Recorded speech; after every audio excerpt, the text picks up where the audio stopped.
El libro de Hechos. En el primer video vimos cómo Lucas comenzó el libro mostrándonos cómo el Jesús resucitado es exaltado como el Rey del mundo. Prometió mandar al Espíritu Santo como su propia presencia para apoderar a sus discípulos a salir al mundo y ser testigos de las buenas nuevas de su reino hasta su regreso. Y así el movimiento comenzó en Jerusalén, donde vino el Espíritu e hizo a los discípulos de Jesús ese nuevo templo prometido por los profetas. Pero esto generó conflicto con los líderes de Jerusalén, lo cual llevó a la persecución de los cristianos.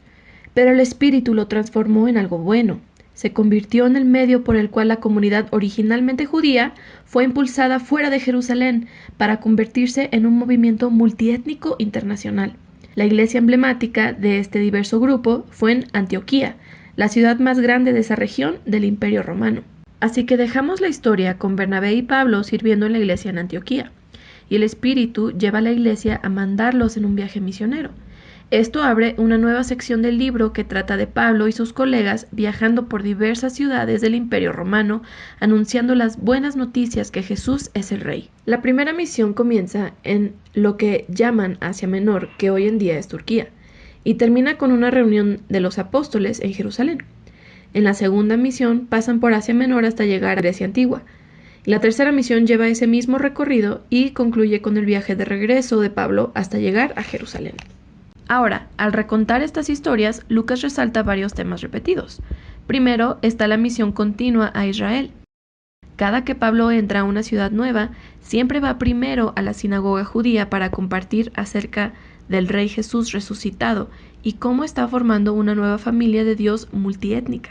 Ahora, más a menudo mucha gente llega a reconocer a Jesús como el Mesías, pero algunos se oponen a Pablo y hasta lo corren de la ciudad como un rebelde peligroso, quien se opone a la Torá y a las tradiciones judías. Esta tensión se culmina después del primer viaje durante un consejo importante en Jerusalén.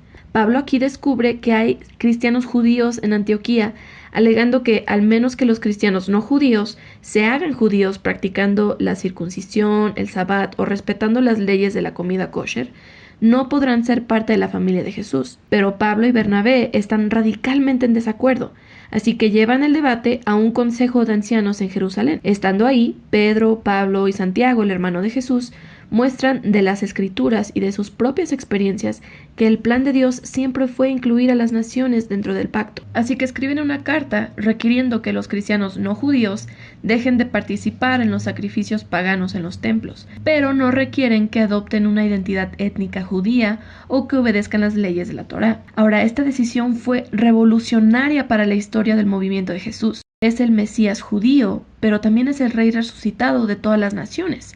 Así que el ser miembro de su reino no se basa en identidad étnica o del seguir las leyes de la Torá, sino se basa simplemente en confiar en Jesús y seguir sus enseñanzas. Es esta realidad del movimiento multiétnico que nos lleva al siguiente tema que quiere Lucas que veamos en estos viajes misioneros. Esto es el choque de culturas entre los primeros cristianos y el mundo romano y griego.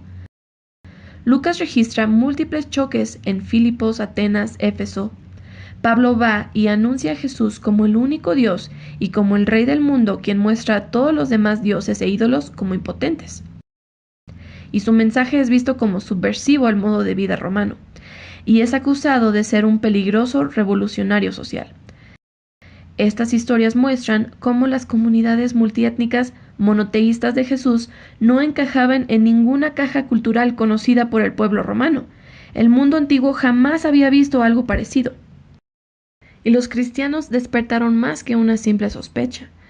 Otro tema repetido de Lucas es cómo Pablo y los cristianos son constantemente acusados de rebelión y hasta traición contra César, el emperador romano.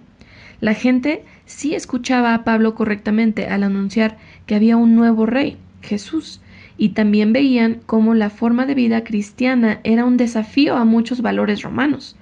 Pero cada vez que Pablo es llevado ante los oficiales romanos, no ve ninguna amenaza y es liberado. Estas historias nos muestran la paradoja que la iglesia primitiva presentó al mundo. Era un movimiento mesiánico judío, pero con diversidad étnica. Era lleno de comunidades que trataban a hombres y mujeres, rico y pobre, esclavo y libre como iguales, y todos daban su lealtad solo al Rey Jesús y a ningún otro dios o rey. Así su propia existencia volteó por completo los valores centrales de la cultura romana. Pero los cristianos no presentaban ninguna amenaza militar, porque Jesús les enseñó a ser gente pacífica. Entonces, el único crimen del que podrían ser acusados Pablo y los cristianos era de no conformarse al statu quo. La sección final del libro regresa su atención al testimonio de Pablo esparciéndose de Jerusalén hasta Roma. Su viaje misionero final termina en Jerusalén, donde su reputación polémica lo procede y es atacado por judíos, quienes piensan que está traicionando a Israel, lo cual atrae la atención de los soldados romanos, quienes ahora piensan que es un terrorista egipcio que quiere incitar una rebelión, así que es arrestado. De aquí, Pablo es juzgado, primero ante los líderes del Sanedrín en Jerusalén, después ante varios líderes romanos en Cesarea.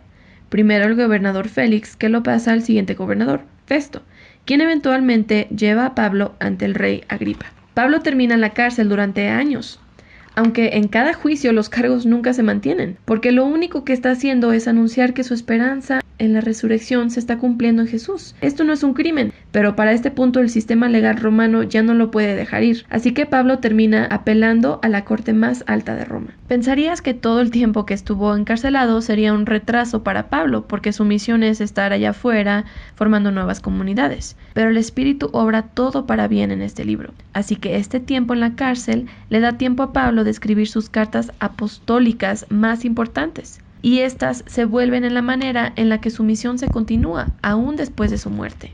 Eventualmente, Pablo es transferido a una prisión en Roma, y después de un viaje terrorífico por el mar Mediterráneo, Pablo termina en arresto domiciliario en Roma esperando su juicio retrasado. Ahí tiene la oportunidad de organizar reuniones periódicas para alcanzar a más judíos y gentiles. Las últimas palabras del libro son acerca de cómo Pablo está predicando el reino de Dios y enseñando acerca del Señor Jesucristo abiertamente y sin impedimento, todo enfrente de las narices de César en Roma. El trabajo unificado de Lucas Hechos nos deja mucho más que una simple historia de Jesús y la primera iglesia, sino nos muestra cómo el reino de Dios bajó a la tierra, así como en el cielo, a través de la vida de Jesús, su muerte y su resurrección, a través de su espíritu, dando poder a la iglesia para ser testigos, desde Jerusalén hasta los fines de la tierra.